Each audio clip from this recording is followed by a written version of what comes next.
Hey, Tommy from the Run Testers with a race test today. I'm in Haywards Heath for the 10 mile. It's the first race I've done properly since the half marathon or the Landmarks half marathon where I got injured. So this is more of a test of my leg more than anything. But I will be testing out the Saucony Ride 15s.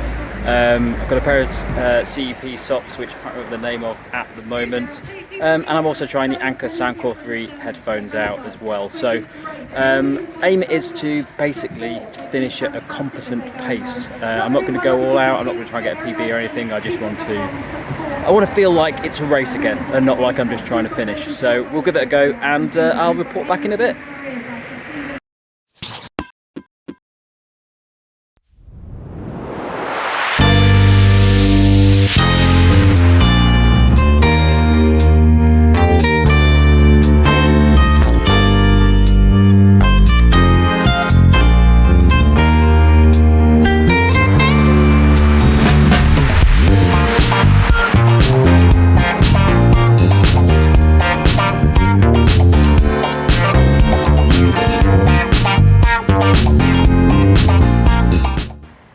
Hey, so I'm back after my Haywards Heath 10-mile race.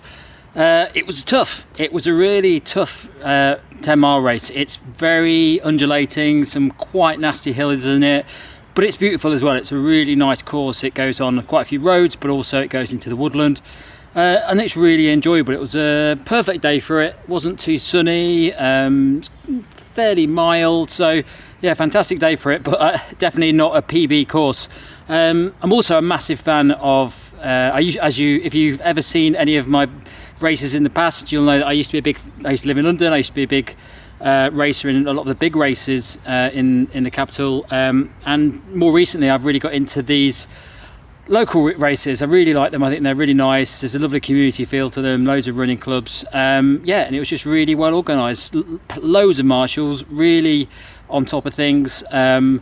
The marking was absolutely fantastic. Couldn't get lost. It was great. So yeah, absolutely fantastic race. It's actually part of the Mid Sussex. Some of these things I might get wrong in this video. I'll pop captions up so I can do the correct names. I think it's the Mid Sussex Marathon Weekend, which is 3 races over 3 days. It's May bank holiday tomorrow, so there's 3 days of races, and there's 26 miles over the course of all 3 of them. Lovely idea, really nice. I've got the 10k at Burgess Hill tomorrow, which I might try and go a bit faster in, because I felt good today. The leg felt like it was doing a good job. I was very careful. I ended up with about 1 hour 26, I think, which is around my half marathon time. So not an amazing time for me, but one that I'm happy with. The last few races I've done, I've had to stop and either hobble my way to the end or just finish before the end. So I'm happy with that. I think it's something to build on, and tomorrow I might go try a little bit harder on the Burgess Hill 10k, because next weekend I've got the Lisbon half marathon and I want to at least try to do that okay. I'm not going to go for a PB at it, but I do want to be able to run it at a good pace. So anyway, let's delve into the kit that I've been wearing. The first thing that I tested today was the Ride 15, Saucony Ride 15s. I've tried them before I did the first run. There's a video up on the channel, but I found them to be, they're solid shoe. They're not a fast race shoe, but they're a nice versatile shoe. I definitely didn't feel like they were holding me back too much. I did race once in the Ride 13s, and I think I lost 2 minutes off of my PB then, and I think 2 weeks before I'd done a 38-minute 10k and I got a 40-minute 10k, and I really struggled to sort of keep up the same pace that I would do wearing a Vaporfly or an Alphafly. So similar sort of thing with the Ride 15s. They're definitely not a race shoe, but they're not a slow shoe either. I think they felt nice and responsive. They've got a good balance of cushioning as well. They're very comfortable to wear. I think they're a good shoe, and we're going to be doing a review up on the channel very soon. So I'm just gonna have to move where I'm sitting now because I'm a bit uncomfortable.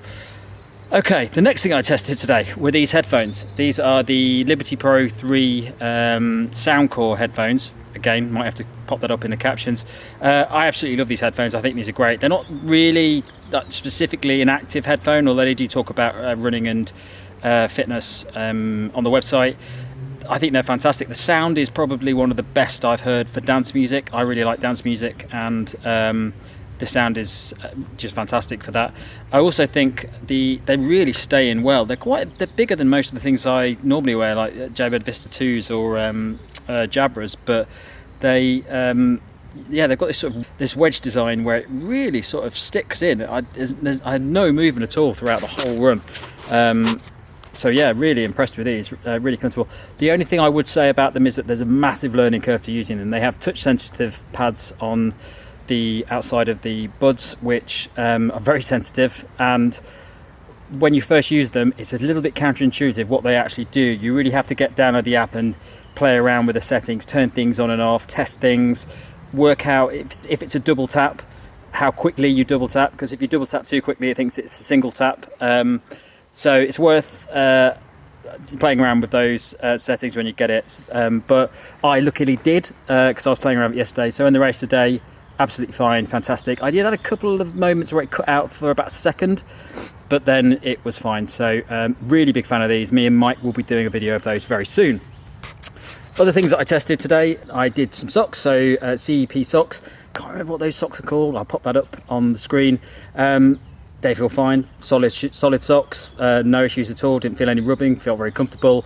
I like CEP socks, and in the past I've used a lot of the calf sleeves. I'm actually wearing one of the calf sleeves today. I've been wearing one of the calf sleeves on my injured leg for a while now, and it does. I don't know if I'm never sure if compression actually really does help. Seems to be though. Every time I wear the compression sock, it does feel a little bit more relieved. So all in all, really positive, good run. Really impressed with the race. I think it's fantastic. If you get a chance next year and you want to do a challenge that's really good, I can't for the life of me remember who organises it. I'm very badly prepared today for doing this video. I sort of rushed out this morning before doing any research on all these things, but I'll pop that up on the screen, and also I'll mention them in the captions because they did a great job today, and I'm looking forward to seeing what the Burgess Hill 10k is like tomorrow.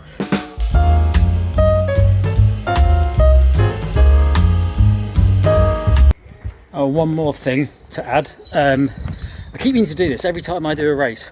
There's a series of podcasts I listen to by a guy called Fear of Tigers, and he releases a new one every week. They're about 45 minutes to an hour long. They're dance music podcasts. It's basically just a mix of old and new dance music that lasts about the same time it takes you to do a 10k race. So they're absolutely perfect for if you're looking for something to listen to during a race. Also, you can download them as MP3s. I think you have to pay £3 a month for them, but I think some of them are available for free. But if you're using a watch or something that doesn't have Spotify, works perfectly because you can just download it as an MP3 and stick it on there. But yeah, I've been meaning to just give them a shout out for a while. So if you like dance music, have a listen. I'll stick the link in the caption. So yeah, thanks a lot for watching, and don't forget to like and subscribe and click that little bell icon. It really does make a difference. And check the channel out for all the other videos we've got for the latest road and trail shoes to running watches and headphones out at the moment. Thanks a lot for watching. See you soon.